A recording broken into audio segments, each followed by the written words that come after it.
Halo semuanya, kembali lagi bersama saya Michael. Di video kali ini kita akan bahas update market crypto.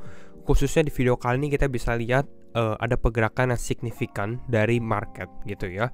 Dan ini sudah bisa dibilang sudah hit target yang sempat kita bahas dalam beberapa video terakhir, dimana kita melihat bahwa potensi Bitcoin mengalami penguatan ke level 17.200. Nah, sekarang kita sudah berada di level 17.200. Pertanyaannya adalah bagaimana selanjutnya gitu ya. Secara outlooknya kita akan update secara outlook ini keadaan market crypto. Berikut juga apakah ini mini altcoin season juga yang akan kita bahas ya. Kenapa? Karena kita bisa lihat altcoin banyak yang terbang. Jadi di video kali ini kita akan bahas beberapa hal juga. Dan kalau misalnya teman-teman suka video ini, jangan lupa untuk share videonya, like ataupun subscribe. Dan mungkin kita akan langsung masuk aja ke dalam videonya, dimana hari ini majority green. Makanya kemarin kita sempat bahas di last video bahwa weekly close cukup penting gitu ya. Kita ada feeling bahwa weekly close ini akan cukup besar, dan memang ini market mengalami pump pada saat closing candle mingguan. Dan kita bisa lihat kenapa saya membahas bahwa mini altcoin season atau altcoin season ini, teman-teman jarang sekali melihat hal ini. Mungkin udah berbulan-bulan, berminggu-minggu lah gitu ya, dimana jarang sekali ada suatu kripto yang pump 57%. Tapi bukan hanya satu, beberapa, rata-rata ini mengalami kenaikan yang besar ya. Gala naik 57%, Zilliqa naik 46%, Solana 21%, CRV atau Curve naik 20%, Optimism 15%, Lido naik 15%. Masing-masing ada alasannya gitu ya. Walaupun memang market karena Bitcoin mulai naik ke level 17.200, ini mereka mengalami kenaikan yang cukup besar juga gitu ya. Kita akan bahas beberapa hal juga. Kenapa mungkin Lido dalam beberapa hari terakhir mengalami kenaikan, maupun Optimism gitu ya. Namun saya akan membahas lebih secara outlook juga. Kita akan lebih detail mengenai teknikalnya yang nanti kita akan bahas di akhir video. Secara fear and greed kita di level extreme fear ya, 25. Walaupun market mengalami kenaikan. Ini beberapa hal ya. Kalau teman-teman lihat secara naratif atau mungkin kira-kira kripto apa yang bisa naik gitu ya. Ini kita sempat bahas bahwa Ethereum layer 2 ya, layer 2 Ethereum ini menarik untuk kita perhatikan gitu. Dan mungkin di 2023 ini temanya ini masih mengenai tentang Ethereum juga, karena Ethereum kan baru berpindah, bukan baru sih sebenarnya, tahun lalu baru berpindah dari namanya proof of work menjadi proof of stake. Dan mungkin di 2023 ini adalah implementnya Ethereum sendiri ada upgrade yang akan datang itu di Maret 2023 gitu ya, Shanghai upgrade, dan nanti akan saya bahas sedikit, singgung sedikit. Namun ini kita bisa lihat dalam 7 Januari layer 2 Ethereum Optimism OP ya tokennya mengalami kenaikan. Bukan mengalami kenaikan, tapi secara transaksi ya all time high-nya ini paling tinggi gitu ya, 691.000 ya. Walaupun di sini kita bisa lihat Ethereum Optimism dan Arbitrum ya, ini secara short term trendnya dia ya.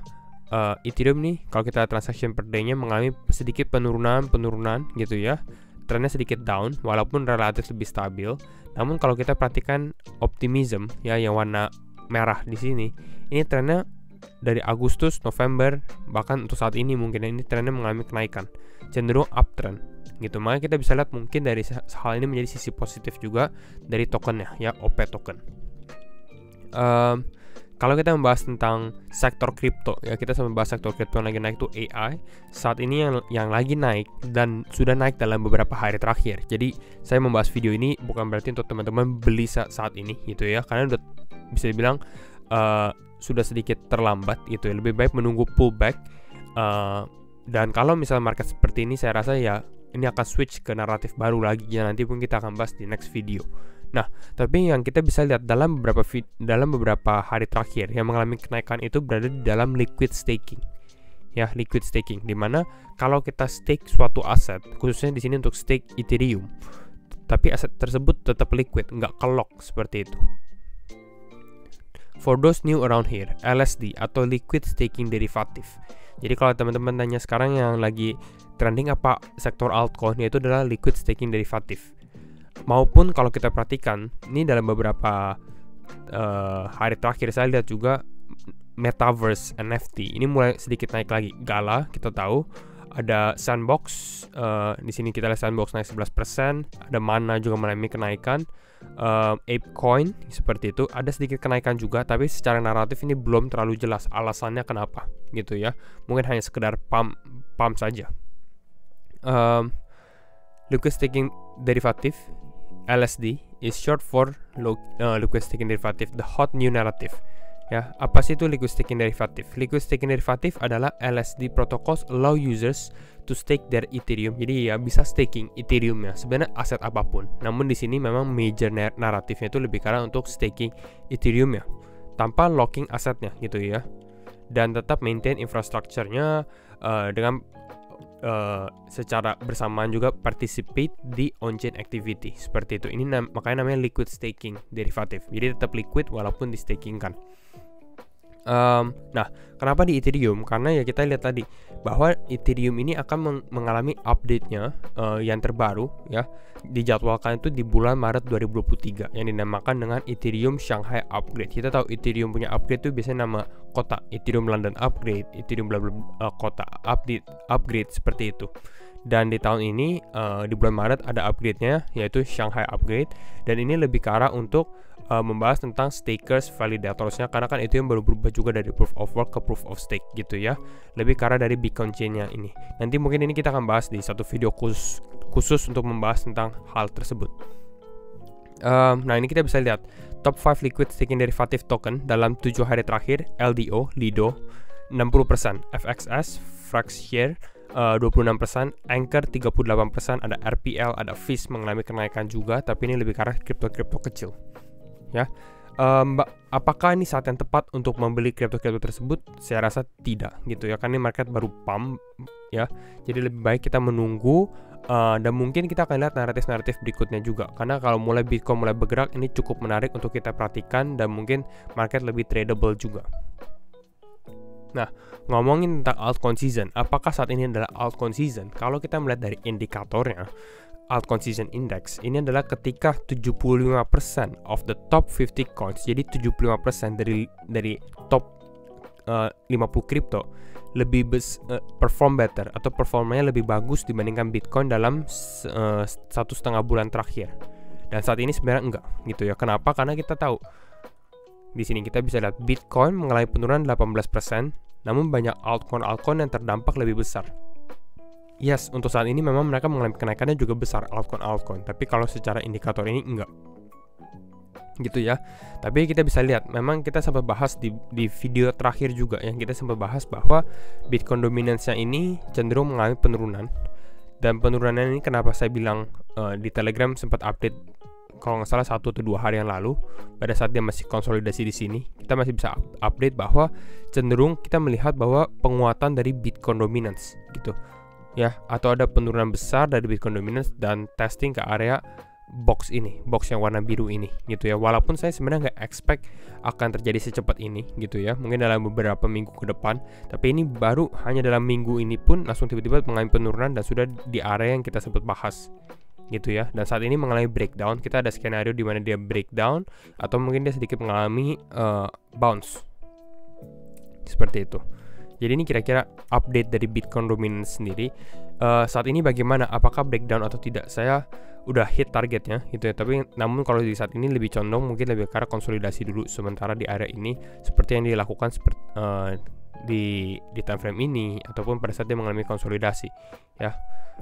Kira-kira ini untuk Bitcoin dominance. Sekarang kita mungkin masuk ke dalam outlook Bitcoin ya. Ini lebih penting. Oke. Nah, kita lihat outlook Bitcoin. Kita sempat membahas di mana Bitcoin mengalami penguatan sampai 17.200. By the way, ini saya baru membuat grafik baru ya, karena lebih nggak terlalu banyak coretan ya. Di sini kita bisa close Fibonacci-nya dulu terlebih dahulu. Mana ya? Fib. Nah, kan lebih clean lah, bisa dibilang lebih bersih secara grafik. Jadi lebih mudah untuk diikuti untuk teman-teman juga. Dan kembali lagi disclaimer on and do your own research, karena setiap keputusan tetap di tangan teman-teman. Saya akan bahas dulu mungkin dari time frame one day. Jarang kita update time frame one day, jadi kali ini kita bahas time frame one day dulu ya. Oke, bagaimana kita membahas tentang penguatan Bitcoin saat ini? Karena Bitcoin sekarang di level 17.200. Sebenarnya ini sudah hit target kita gitu ya. cenderung kita membahas bahwa setelah Bitcoin 17.200 ini mungkin potensi dia pullback atau bahkan mengalami breakdown lebih besar lagi seperti itu. Apakah hal ini bisa terjadi? Yes, masih bisa. Namun untuk saat ini belum ada tanda-tandanya. Kita membutuhkan breakdown terlebih dahulu, lalu konfirmasi dia mengalami breakdown, baru itu mungkin bisa terjadi. Nah, skenario yang kita lihat juga, kalau kita lihat sisi positif skenario-nya, kalau teman-teman lihat potensi Bitcoin move up ke area mana? Gitu ya, potensi mungkin kita bisa lihat seperti pembentukan Elliott Wave juga kalau misalnya kita mau sisi positif ya, gitu ya. Mana ya di sini, apakah ada Elliott Wave? Impulsive Wave di sini wave 1, turun ke wave 2 koreksi, mungkin testing ke area di sini wave 3, koreksi wave 4, baru ke wave 5 ke area tersebut. Gitu ya. Dan ini kita sempat saya label juga ya, kalau teman-teman lihat dari sini bahwa level area 18.700 ini menjadi area supply, ya bisa dibilang area resistance lah di area tersebut. Itu kita lihat dari sini, kita konsolidasi cukup lama ya, dari bulan Juni di level 18.700. Jadi cukup masuk akal dimana mungkin Bitcoin bisa mengalami kenaikan ke area tersebut. Dan kalau kita lihat secara seksama juga sebenarnya ya, di area tersebut ya potensi juga ini trendline yang warna kuning, dimana trendline terbentuk dari bulan Agustus, dimana Bitcoin mengalami downtrend. Jadi potensi ini terjadi, ada kemungkinannya gitu, dia hit trendline ini mengalami koreksi, mungkin pullback lagi ke area tersebut di sini, walaupun ini sedikit overlapping ya nanti. Ini kalau kita membahas Elliott Wave yang lebih detail, nanti mungkin saya akan coba bahas juga.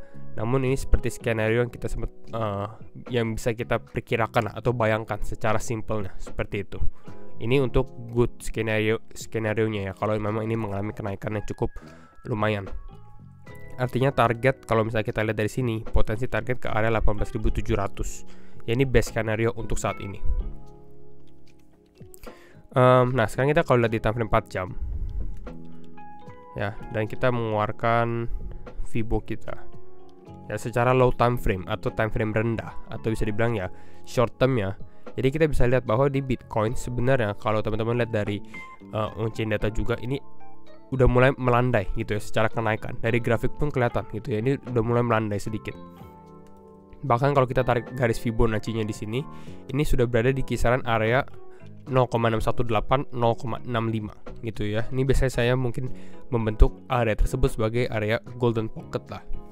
Artinya area krusial. Kalau kita lihat sebagai support, dia bisa menjadi level support krusial ataupun sebagai resistance juga. Nah, skenario yang kita lihat 17.200 memang sudah didapat gitu ya. Namun kita sama membahas potensi Bitcoin mungkin naik lebih tinggi lagi, 17.300, 17.500 seperti itu. Ya, untuk saat ini yang saya perhatikan, saya masih cenderung justru ya untuk Bitcoin sedikit mengalami kenaikan juga. Jadi masih ada kenaikan. Kalau teman-teman mau open short, apakah ini saatnya? Sebenarnya enggak. Ya, saya menunggu konfirmasi. Tapi mungkin ada potensi dia testing ke area tersebut. High sebelumnya di area ini, yaitu area 17.417. Jadi ini cukup menarik untuk diperhatikan. Jadi mungkin Bitcoin move up di sini, testing ke ini, ambil liquidity di area ini. Karena saya rasa banyak orang yang sudah shorting di area 17.200 terlebih dahulu gitu ya. Ya, baru mungkin mengalami pullback. Dan pullback ini nanti yang akan menentukan gitu ya, apakah potensi pullback ini yang akan bisa membuat Bitcoin testing ke area level supply di atas ini, atau pullback ini akan cukup signifikan gitu ya. Tapi kalau kita lihat dari momentum yang ada, terlebih lagi dari altcoin, sebenarnya cukup bagus gitu ya. Namun pasti dengan move yang cukup lumayan ya, 2% setelah Bitcoin mengalami hal tersebut di sini, konsolidasinya cukup lama, ya cukup masuk akal kalau misalnya dia mengalami pullback sedikit. Walaupun mungkin pullbacknya kalau teman-teman tanya kira-kira target pullback berapa, saya rasa mungkin di level 16.900an ini menjadi support yang tepat. Jadi pullbacknya nggak akan terlalu besar kalau kita melihat untuk secara ekspektasinya ya.